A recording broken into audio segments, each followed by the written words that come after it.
আসসালামু আলাইকুম রহমতুল্লাহ। প্রিয় জাতীয় বিশ্ববিদ্যালয় ভর্তি পরীক্ষার্থী ভাই ও বোনেরা, আপনারা সকলে জানেন আপনাদের ভর্তি পরীক্ষাটি 31 মে 2025 তারিখে অনুষ্ঠিত হওয়ার কথা ছিল। তবে বাংলাদেশের কিছু কিছু অঞ্চলে বন্যা হওয়ার কারণে 31 তারিখেই যে পরীক্ষা হবে কিনা সেটা বিস্তারিত জানা যায়নি। তবে আজ 30 মে 2025 তারিখে জাতীয় বিশ্ববিদ্যালয়ের উপাচার্য একটি বক্তব্য দেন, সেখানে সেটা পরিষ্কার করেন। জাতীয় বিশ্ববিদ্যালয়ের ভর্তি পরীক্ষা নিয়ে যা বললেন উপাচার্য, সোর্স হচ্ছে ডেইলি ক্যাম্পাস। ঘূর্ণিঝড়ের আশঙ্কা ও উপকূলীয় জেলাগুলোতে সতর্কতা জারি থাকা সত্ত্বেও জাতীয় বিশ্ববিদ্যালয়ের 2024-25 শিক্ষাবর্ষের অনার্স ভর্তি পরীক্ষা আগামী শনিবার 31 মে অনুষ্ঠিত হতে যাচ্ছে।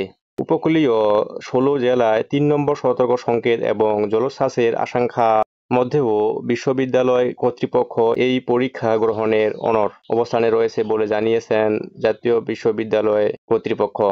আজ শুক্রবার 30 মে রাজধানীর ধানমন্ডি বিশ্ববিদ্যালয়ের নগর কার্যালয়ে এক সংবাদ সম্মেলনে পরীক্ষা সংক্রান্ত বিষয়ে এক প্রেস বিজ্ঞপ্তিতে পরীক্ষার তথ্য জানান বিশ্ববিদ্যালয়ের উপাচার্য এস.এম. আমানুল্লাহ।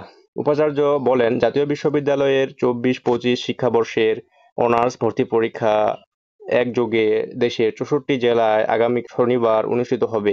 এই পরীক্ষায় অংশগ্রহণ করবেন 5,60,000-এরও বেশি শিক্ষার্থী। পরীক্ষার জন্য সকল প্রস্তুতি সম্পন্ন করা হয়েছে। ভিডিওটি স্পন্সর করেছে আলী বুক শপ।